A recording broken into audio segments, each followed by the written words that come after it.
I'm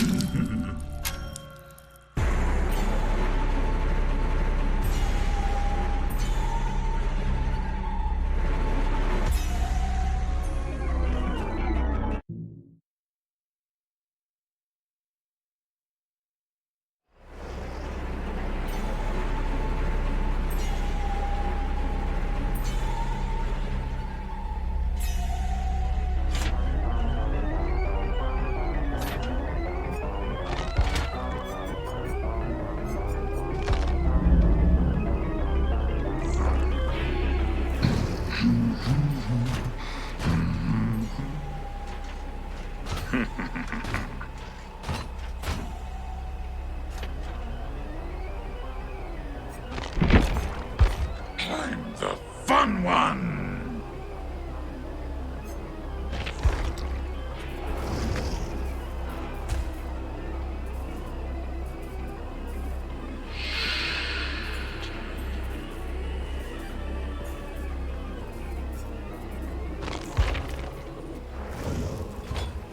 So much left to do.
Who wants to play?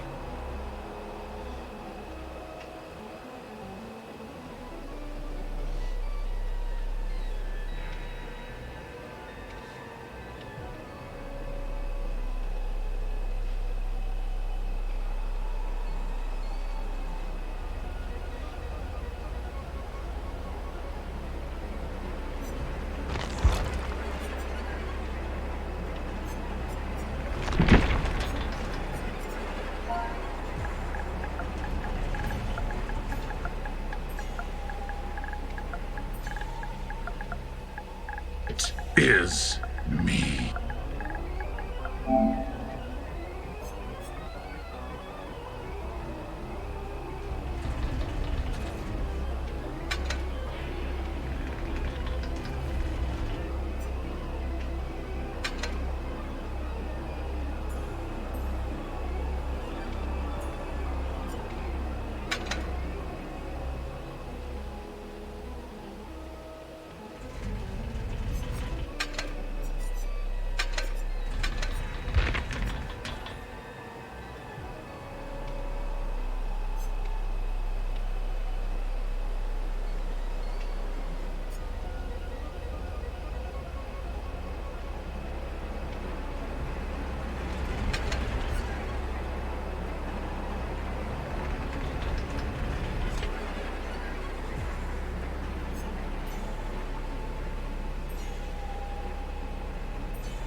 Insolent whelp.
Wait there.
Is no escape. I have claimed you.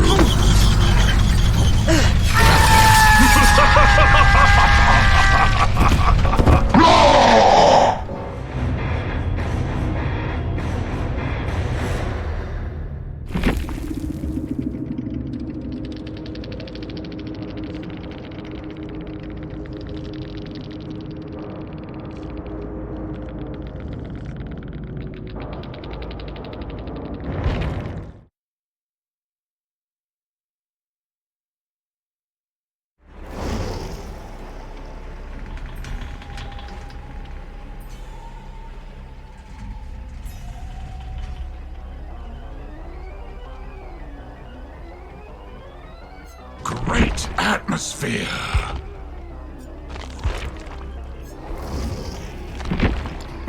Lucky me.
coming for you.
Stay there!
You should cry for help.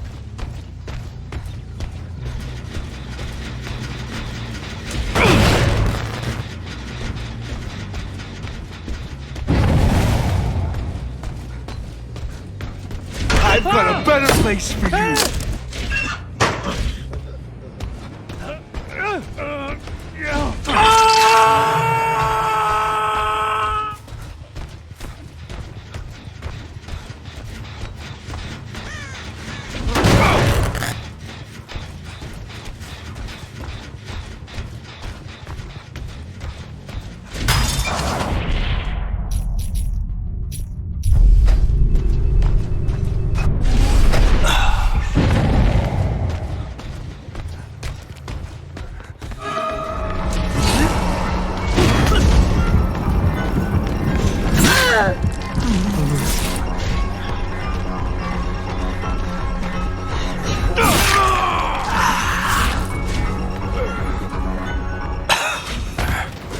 Look at you, so worthless.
Whatever you do, don't move!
I am just the place for you.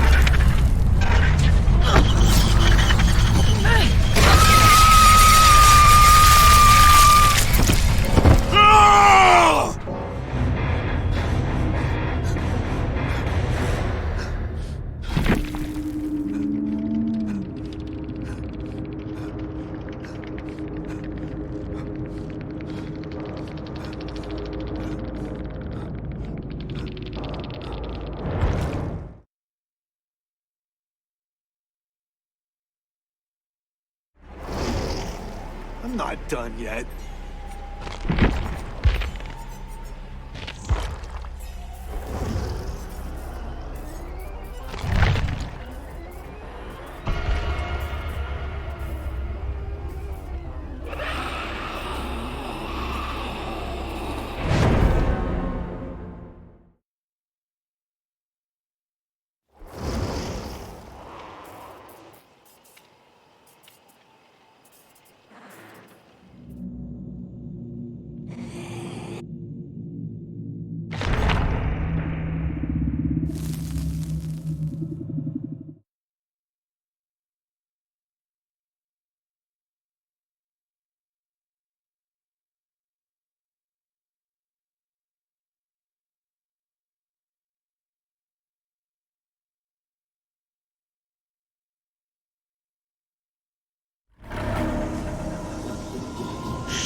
Memory, 1736.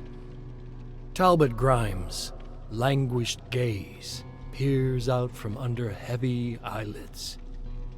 Orange candlelight blurs through a dense fog that descends upon him, tendrils snaking over his limbs. He thinks to pull away, but cannot. He tries to scream, but his voice is muffled. Fog seeps into his lungs. He relaxes, accepts it, invites it closer. The fog. The dark fog. He shakes his head as clarity returns to him. He's in his tent. A thin plume of fog, no, gray smoke, spirals from the pipe on the arm of his chair. Near his feet, a small bowl is broken, poppy seeds spilled over the ground. Morning already. He stumbles from his tent with cane in hand, takes a breath of cold Mongolian air, and stiffens his shoulders. Snow has nearly reached the base of the mountains in the distance. He stands in an expanse of dry, frost-covered grass crunching underfoot. The tents nearby seem out of place. "Sabanu, Mr. Grimes, your people wait." A small, prune-faced woman looks at him, nearly engulfed by her fur hat and hefty woolen coat. Her polite tone is forced in a way that crosses cultural barriers. "You're late, you opium-addled idiot," is what her voice truly reveals. She leads the way, a scant 100 yards, to what looks like a cellar door in the ground. Her help is unneeded, but she's been Talbot's guide during his foray into Mongolia, and she's willing to see it through to its end. She pulls open the door to reveal a dirt staircase descending into the earth. Talbot gives her a parting nod and steps inside. He works his way over uneven steps, planting his cane into each one. He enters something resembling a room, or a muddy hollow with lanterns placed on the ground. A mass of black fog swirls in place. It's not the first time Talbot's seen such a phenomenon, but it still chills his bones. Nearby, a figure sitting in the shadows rises. "'Bout damn time, Talbot." Declan's words are carried by the stench of fermented milk. He moves forward, his pale face glowing like a ghost in the dim light. His rumpled shirt, pulled up at the sleeves, reveals scars over lean muscles. A washed-up mercenary, too drunk and violent to be anything but a problem. But Talbot personally selected him. Surviving a bleed site with body and sanity intact has given the chemist leverage within the company. His other recruit, Nigel, smiles eagerly. The gentle philosopher's slim frame moves with cheerful anticipation that is out of place in the underground hovel. He's already donned most of his protective suit. It is something akin to a diving uniform. Its helmet, a metallic globe with a glass portal at the front. Talbot has informed his companions that this mission into the fog is one of exploration. But there is another element he has left unsaid. He is observing the realm's reactions to what he calls biological signatures. The theory that a person emanates a unique energy, one that may act as a beacon for otherworldly predators. Declan and Nigel are the test subjects.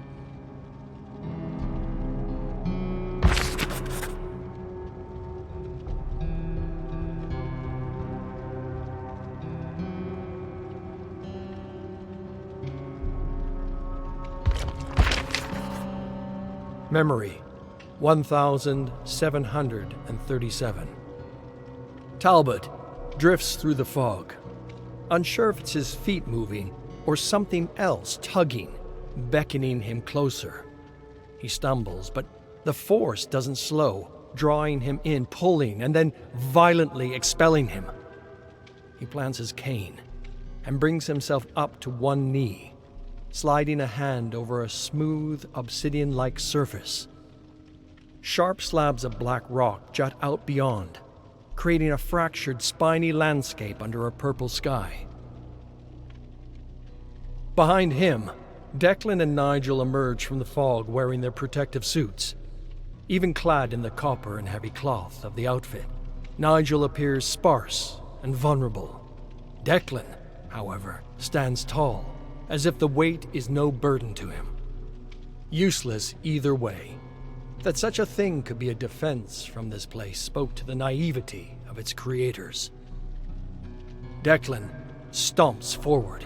He assumes an attack pose, but struggles to find a target. What the hell's going on here? I didn't plan for this.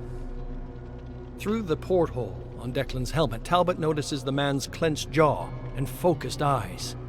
He wants to kill something, assure himself he has control over this strange land. You knew what you were getting into. It was in the dossier. Declan growls. Didn't read it. The man is an idiot, but a useful one. Talbot's theory is that Declan's biological signature is that of the aggressor, one whose energies express anger and violence.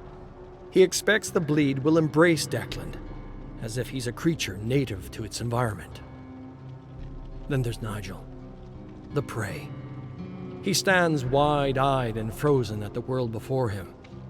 If Talbot is correct, his biological signature is like a burst of light signaling its presence to every predator around.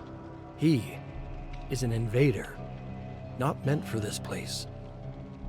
The only part that bothers Talbot about his theory is how he fits into it. He is a man of science, not the brutish aggressor that Declan clearly is.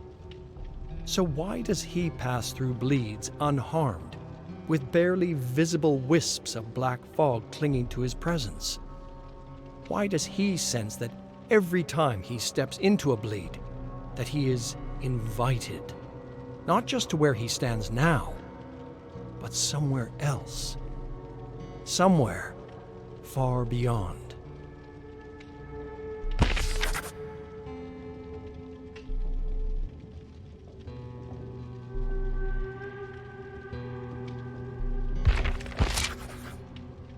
Memory, 1738.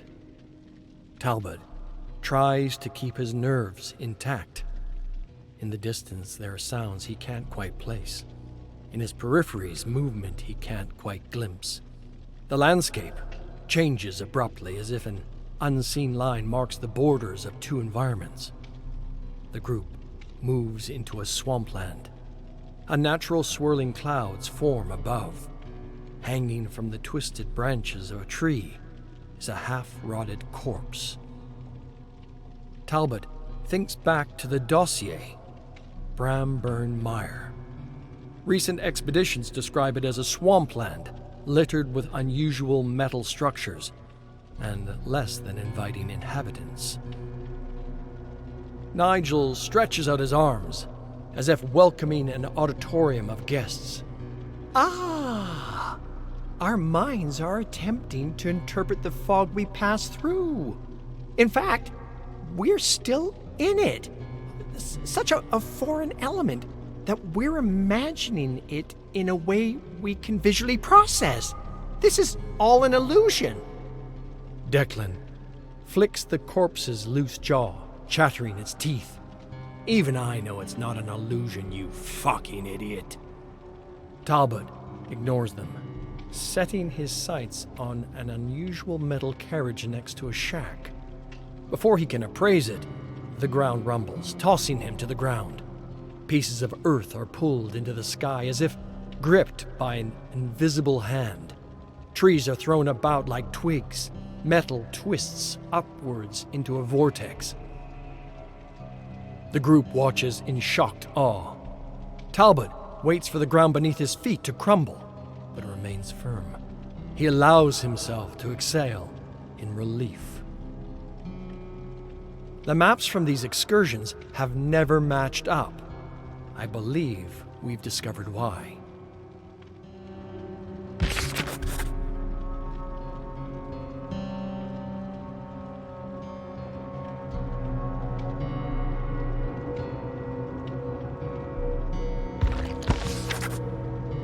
Memory, 1739. Something moves through the tree line. Its wet, rasping cry calls out. A hideous creature of muck and bone staggers into sight, its clumsy movements unusually fast. It sees the trio and stops, as if pondering their presence. Declan leans forward, squares up, the imbeciles ready to charge into battle without so much as a second thought. Talbot lifts a hand. Slow. Do not provoke it. He motions the group back. With careful steps, they edge away from the creature, but it does not break its gaze. It seems almost content to leave them be, rattling strange sounds from its gullet until it screeches. A horde of muck creatures emerge from the trees. A moment of doubt flickers within Talbot. This is the moment to test the theory, or die. Run, boys, run! The trio take off, clunking through the swampland in their damn suits, each step made harder than it should be. With uneven limbs, the abominations gallop and stumble, a disaster of movement that somehow quickly clears the gap. They cry for blood. Talbot breathes through clenched teeth, chest heaving, begging for oxygen. Pain works its way through aching muscles. He risks a look back and stops. The entire horde ignores Talbot and Declan, focusing only on Nigel. A muck creature leaps at the philosopher, swiping a sharp claw through his Achilles tendon. The rest capitalize, gripping onto the man, gnawing and slashing through sprays of blood. Through the horror, Talbot sees evidence of his biosignature theory. The bleed attacks that which is prey. Nigel screams for help. His arms flail, swatting at monsters that are losing interest as he bleeds out. They leave him with some parting swipes and stumble back, sated, gurgling in delight. Nigel speaks, but the words emerge only as bubbles of blood from his lips. A scene of terror and sadness plays out on his face. He looks to Talbot, and without speaking, asks a question. Why? Talbot walks to Nigel, kneels at the man's side. He observes him through a lens of logic and rationality, noting the lacerations, the blunt force trauma. Nigel's shaking hand reaches out to no one, and in his tear-soaked eyes, there's something so human. Not prey, not aggressor, but human. Something Talbot had forgotten. He looks to Nigel's broken body and feels envy. How unfair that the pursuit of knowledge has stripped so much of himself. He rips a shred of cloth from Nigel's suit, wraps it around a gaping wound on the man's leg, tying it tight. Declan grabs Talbot's shoulder and spins him around. What are you doing? He's a dead man. Talbot doesn't hear him. He tears at the suit, pressing a palm to an ugly gash, but his movements are mechanical, lacking desire. Whatever you were, you are no longer. There's no saving yourself. Better to accept and live. Before he can turn away, the hairs on the back of his neck stand on end. The muck creatures watch curiously from a distance. One takes a step forward, snarls. He nearly chuckles through the fear as he realizes his mistake. The creatures must wonder, why would one with a biosignature such as his attempt to provide compassion to wounded prey? There are many ways a predator could react to the unfamiliar. One of the most common responses? Violence. He taps Declan on the arm. We should go. Now.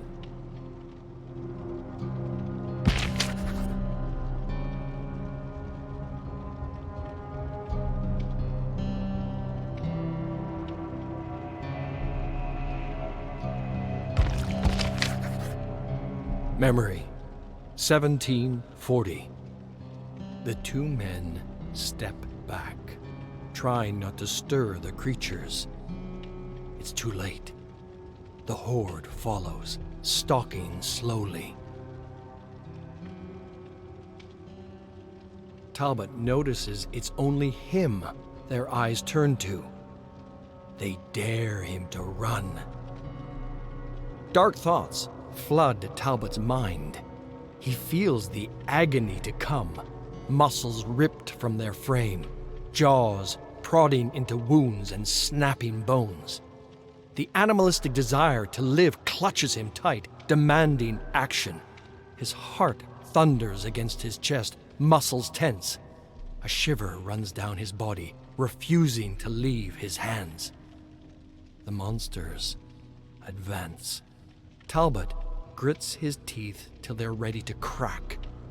He tightens the grip on his cane, squeezes it like a hand pulling him from a cliff, and swings. The cane smashes into Declan's helmet, ripping it from his head. Before the big man can recover from the shock, Talbot swings again, planting the cane into Declan's skull with a sickening crunch. Declan falls to the ground, gasping for breath, fingers scraping through the mud. Talbot turns to the monsters and screams. The muck creatures chitter approvingly. As Talbot drops to the ground, they turn their attention to Declan.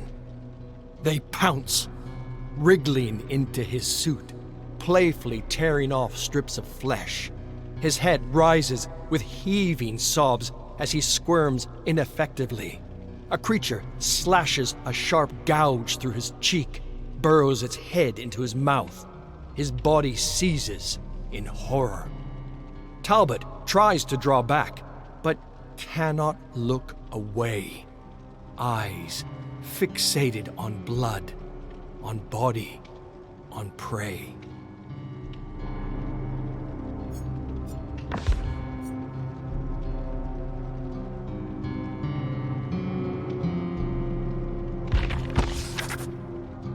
Memory, 4,573. Jane sits at the head of the table, her eyes glazing over as her producers go through the laundry list of story ideas. A dog rescue in an affluent Californian suburb. Long-lost twins reunited at a dentist conference. Cakes that look like things that aren't cakes. Jane sighs, rubs her temples. We didn't get where we are with stories about cakes. I don't want to produce fluff. Do we have anything with some substance? Terrence, her senior producer, squints at his laptop screen. I might have one. A mother in Brooklyn is looking for more information about her missing daughter, a documentarian. Went missing while interviewing her father's killer at a penitentiary up north. Story has everything. Loss, gang violence, racism. Jane winces at his blunt and reductive commentary, but leans forward. I'm listening. Well, the mother, she's been doing her own research. And she's saying some pretty out there stuff. She's been talking to guards there, and they're saying some stuff about cold spikes, prisoners going berserk since her disappearance. The kind of stuff I don't think we can air. Let's get her down here. We'll do the interview, focus on their relationship. I'll do what I can to keep her on track, and we can cut anything that gets too strange. Her executive producer looks up from his phone for the first time all meeting. I don't think so. The paranormal stuff isn't going to play well with the advertisers, not our demo. It's a compelling story, Charlie. It will play. Charlie shrugs. We're not live. I'll just have the editors cut anything that is too out there. Then we run the dog rescue story after the interview to bring it back to Earth. Jane starts to say something, but stops herself. She knows how to pick her battles with Charlie. She knows how to lead an interview.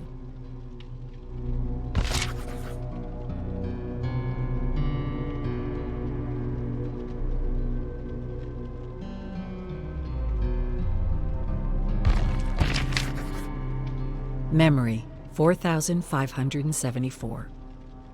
Noor Kassir's eyes are wide open as she takes in everything on the busy set. Jane exhales, remembers how overwhelmed she was the first time she stepped on the set of Quick Talk. I know it seems like a lot, but remember, when we're on the stage, it's just you and me. I just can't believe I'm here. I've been watching your show every day. Jane smiles. Glad you're enjoying it. She starts to gesture toward the craft services table when a harried PA comes to keep them moving. We need to get you to makeup, Miss Kassir. Noor nods as the PA guides her away, and Jane heads to her own dressing room. Terrence is waiting for her there, clipboard in hand. Okay, Jane, so the pre-interview was a lot. She's really intent on talking about her theories on the disappearance. I'd avoid talking about the prison if you can. If that's where the conversation goes, that's what we'll talk about. She takes the clipboard and commits as much of it to memory as she can before her cue. She takes a quick look in the mirror, takes a breath, heads to the stage. Her music plays, the crowd claps and cheers. She gives them her trademark grin. After she gets through her lighthearted opening banter, she pauses for a moment, lets the crowd's volume drop, puts on a serious face. Our first guest today has a remarkable and terrible story. One of struggle, loss, and perhaps hope. Please join me in welcoming Noor Kassir. The crowd warmly applauds as Noor comes to the stage, sits with Jane, and the two begin to speak. They start at the very beginning. Noor's immigration, the challenges she faced in New York through the 90s, the birth of her daughter. She struggles to keep it together as she talks about her little girl, her passion for telling stories. Jane barely has to ask a single question.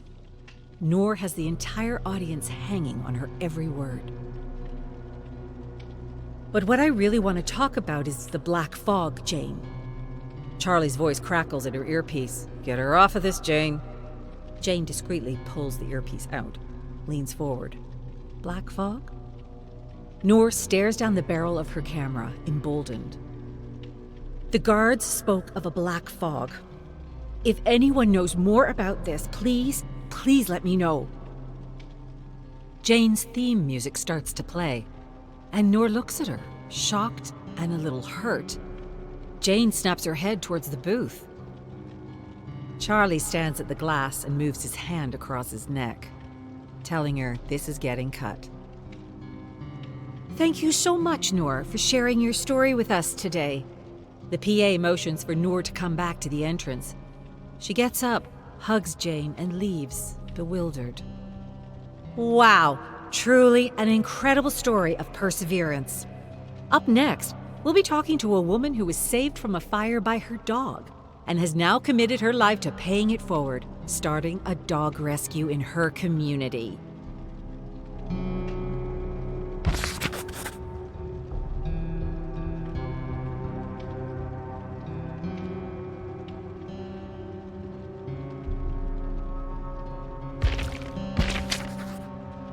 Memory, 4,575. Jane bursts into Charlie's office, slams the door behind her. That was an incredible interview. I cannot believe you cut her off like that. I'll call you back, Terrence. No! He can stay on. Put it on speaker. Charlie leans back in his chair, unfazed. It didn't make the cut for the episode, Jane. We got plenty of good stuff at the beginning. We ran that. Terrence's voice cuts in from the speaker. Thing is, the online production team didn't get the memo. The extended cut was posted on socials. All they're talking about is this black fog thing. Charlie clenches his jaw. I don't want this to be my show. This isn't some AM radio conspiracy nonsense. Jane stands up straight, looks Charlie dead in the eyes. This show got as far as it did talking about things that others are too afraid to talk about. You think Morning Today is talking about this stuff? You think Heather would even consider it? We are making something special here, Charlie. People are talking. The advertisers will come. We don't come back from this, Jane. They're gonna paint you with the wacko brush. The next thing you know, this is all people will want from us. Do we have anything lined up to bring us back from this? Terrence's voice pipes up again. Well, here's the thing. Aside from all the noise, we've gotten some pretty interesting calls on this one. Other people saying that they've lost friends, family members, and they're all mentioning this black fog. Charlie sneers. Okay, so what? You put strange stuff out there, you're gonna get strange callers. It's not just that. It's the outbursts of emotion, the fear, the drops in temperature. I've spoken to a few of these people, and their stories are exactly the same as Ms. Cassier's. We're not going down this rabbit hole, Terrence. Jane heads for the door. Send me the briefs, Terrence. I want to follow this one. And one more thing, Charlie. This isn't your show. It has my name on it. And we do this my way.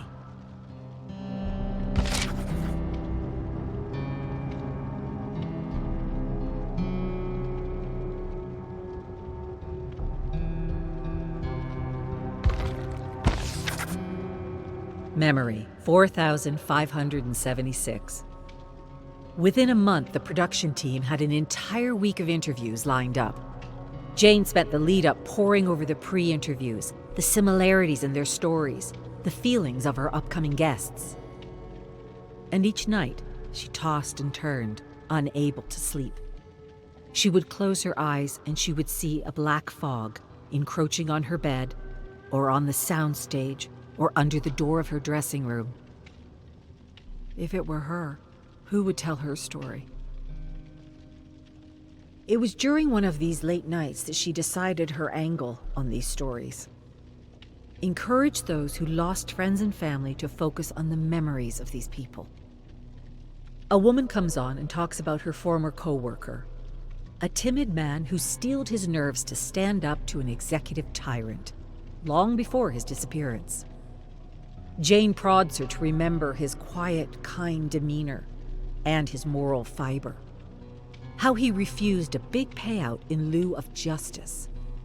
How she and a few friends used to get together every year to talk trash about their old boss, but now get together to talk about the good times with their old co-worker, Dwight.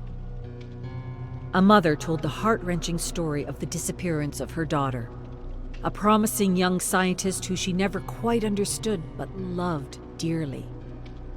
She spoke of the school her daughter went to and how, after her disappearance, her childhood school took her notebooks and built an introductory botany curriculum from the notes, inspiring dozens of children to explore and appreciate the natural sciences.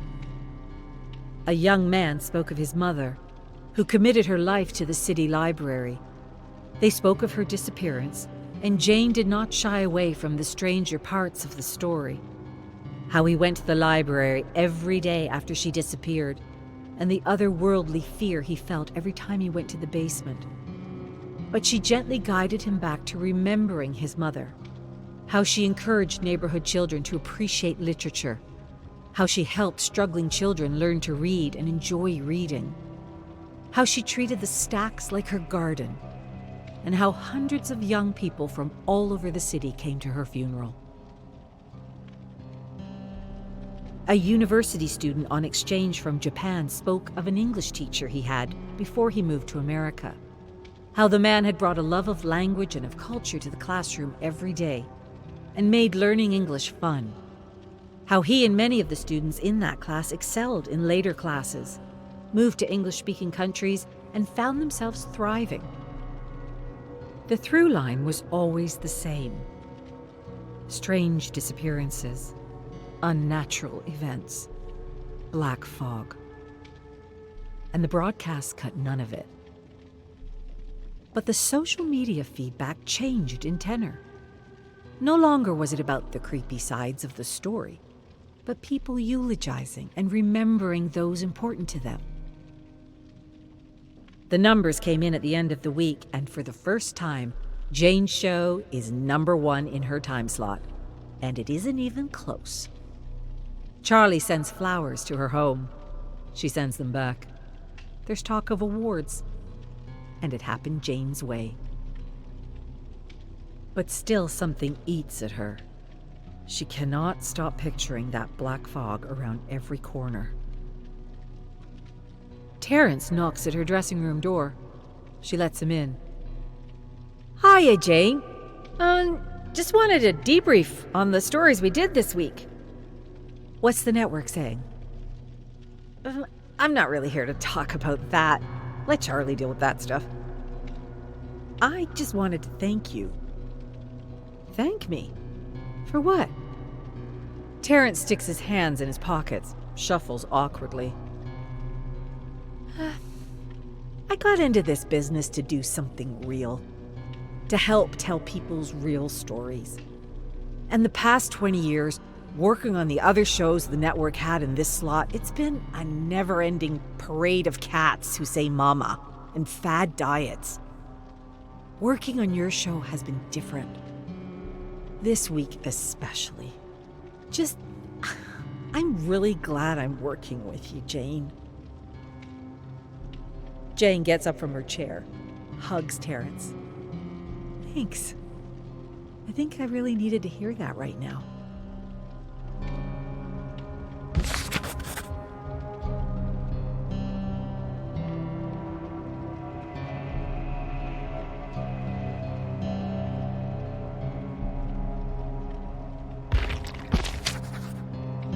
Memory 4,577. You've got to be kidding me! Look, Jane, this doesn't come from me. This is coming from even higher up. Jane stares at Charlie, whose usual aloof demeanor has evaporated. He's anxious. Nobody's even talking about the supernatural stuff anymore. You want me to dredge that all back up? And shoot on location? We don't do remotes.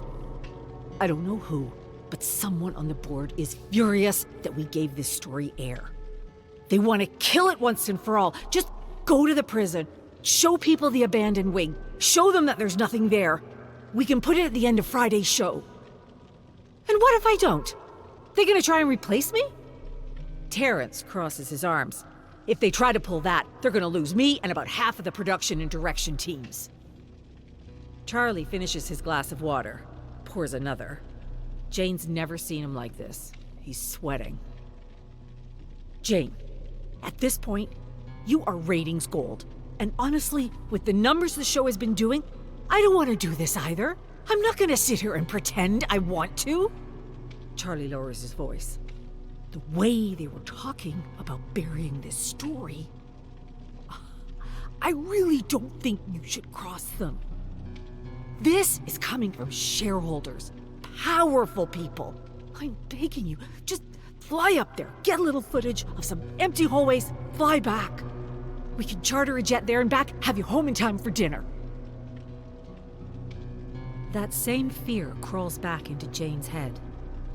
The look on Charlie's face makes it seem like he's dealing with that same fear. This isn't one of those arguments where Charlie won't back down. This is Charlie backed into a corner. All right, I'll do it. Set it up. We'll get this done. But you owe me one. Charlie lets loose a heavy sigh. Thank you, Jane. You're the best. Hey, and besides, what's the worst that can happen? A few hours on a corporate jet and a few minutes shooting? I can think of worse ways to spend a day. Jane bites her lip.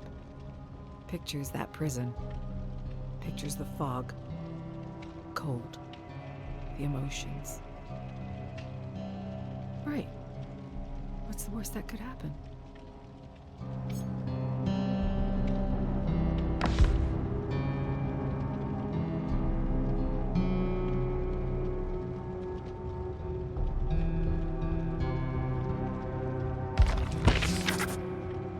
The Boy and the Rabbits 1. Long ago and far away, two brothers traveled the land collecting folk legends and fairy tales. Wilhelm and Jacob Grimm were esteemed professors of literature who were always open to expanding their collection of stories. At least, Wilhelm was. Jacob, on the other hand, was quite content with their current collection, so that when they started hearing tales about a mysterious black fog, he argued against leaving the comfort of the university for what he was sure was just superstitious tavern talk. But Wilhelm was intrigued. Wilhelm wanted to know more about these mysterious creatures and people that appeared and disappeared in the fog. Why did this strange fog suddenly appear? How could it do the things village folk claimed it could do? Was it from another world, as some believed? Despite Jacob's protests to keep him safe, Wilhelm gathered his saddlebag, mounted his horse, and promised to return with more stories to add to their already impressive collection of cautionary tales. Jacob grumbled that Wilhelm would end up becoming a cautionary tale. He accused his little brother of trying to escape his academic responsibilities. Wilhelm argued it was the opposite. It was academic responsibility that compelled him. And when Wilhelm still wouldn't listen to reason, Jacob reminded him of their promise as children. Though they were very different, they had done everything together. Wilhelm had said, "We will not leave each other," and Jacob had said, "Never so long as we live." Wilhelm accused Jacob of being overdramatic, like a character in a fairy tale. They would always be close, and one little adventure wouldn't change that. Besides, he assured his older brother that a short separation would be good for the heart. He added that these stories from the fog had captured his curiosity, and that it wasn't a matter of want, but of need. He simply needed to know more. The tales seemed different, yet similar, and linked by a mysterious black fog. Wilhelm couldn't understand why Jacob didn't share his enthusiasm for what was possibly the very source of inspiration itself. "The source of tragedy," Jacob grumbled, accusing his brother of letting his imagination get the better of him. Wilhelm laughed and told his brother to quit worrying about him, and that he'd be back in less than a month with more stories for their collection. But a month passed, and Wilhelm didn't return. And when months turned into a year, Jacob grew weak and morose, with the thought of never seeing his younger brother again.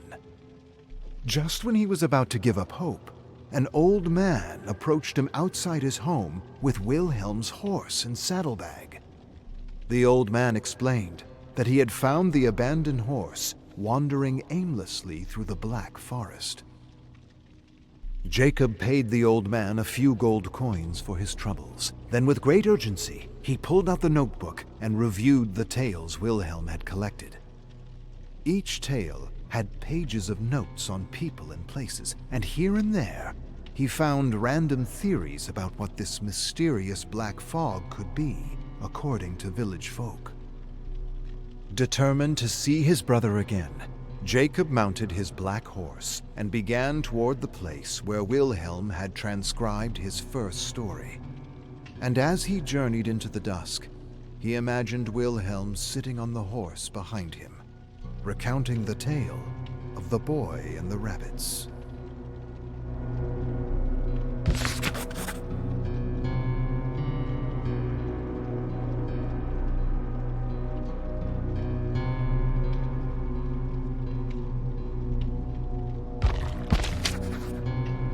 The Boy and the Rabbits, 2. There was once a boy who was often ridiculed by his stepfather for spending all his time with rabbits he had raised with his father, his real father. The rabbits were all the boy had left of his father, who had one day fallen sick and walked into the woods and never returned. The rabbits reminded the boy of happier days. One day, while the boy played with his rabbits in a wooden enclosure, the stepfather shouted for him. He yelled like the end of the world and accused the boy of being a sloth, swearing those rabbits were wasting all his time. The stepfather had spent the whole day harvesting wheat while the boy played with those rabbits, those Damn rabbits. Drunk with liquor and rage, the stepfather stormed into the enclosure and yelled with a voice like thunder. The boy screamed for him to stop scaring the rabbits. At this, the cruel stepfather laughed maliciously, raised his scythe, and cut through the rabbits like chaff. Covered in blood and gore, the stepfather returned to the field as the boy tried without success to put all the bits and parts back together, hoping to maybe save one of his rabbits.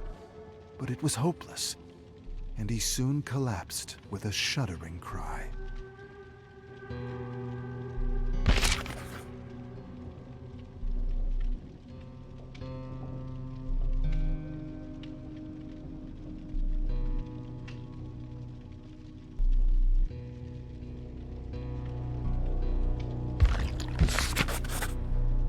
The Boy and the Rabbits, 3. In the midst of his grief, a strange, silky black fog seeped across the ground and into the enclosure, and the Evil One, looking like a gentle old man, entered, asking the boy what had happened. The boy explained what had happened, and the Evil One said he could help him if he so wished. All he had to do was ask. With trembling lips, the boy begged for his rabbits back, begged for justice, begged for his stepfather to get his just deserts. The Evil One grinned and handed him a small leather pouch. He told the boy to pile up all the rabbit lumps and spread the pouch's contents over the bloodiest parts. Then the Evil One walked out of the small enclosure, telling the boy he would never have to worry about losing his rabbits again. The boy then placed the parts in a pile and emptied the strange white powder over the bloodiest flesh and fur. Suddenly, shrieks sounded from the severed heads of the rabbits as hundreds of insects and worms emerged from the ground as if they had been summoned. The insects and worms moved through the mound of flesh and infused the pieces of rabbit with a kind of supernatural energy. Then the insects and worms disappeared beneath the fur and flesh, and the severed heads shrieked louder and louder. The boy staggered backward, clasping his ears with his hands, staring at the horror with mingled shock and disbelief.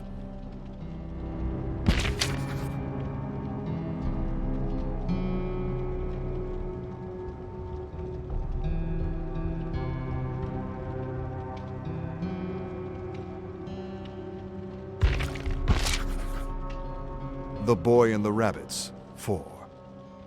It wasn't long before a massive, rabbit-like creature rose from the bubbling muck. The boy collapsed in horror as the giant creature, made of severed pieces of rabbit, chittering insects, and wiggling worms, loomed before him. The monstrosity stared down at the boy through its deep red eyes for a long moment. Then it turned from the silent and motionless boy and squeezed through the door, almost bringing the enclosure down as the door frame trembled and cracked under the pressure. The boy stared into the moonlit darkness for what seemed like forever.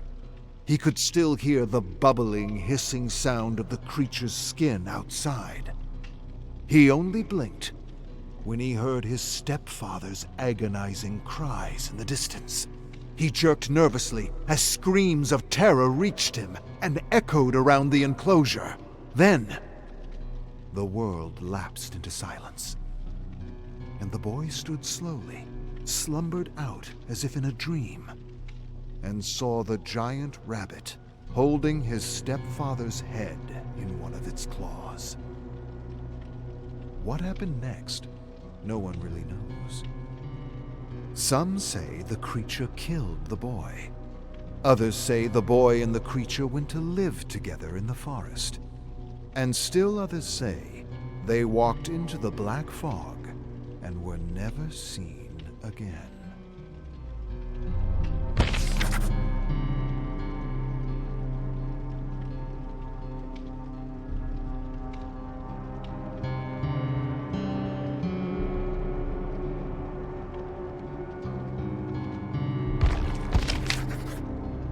The Boy and the Rabbits, 5.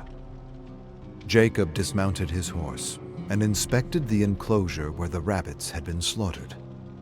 He inspected the cracked door frame and then returned outside and searched the ground.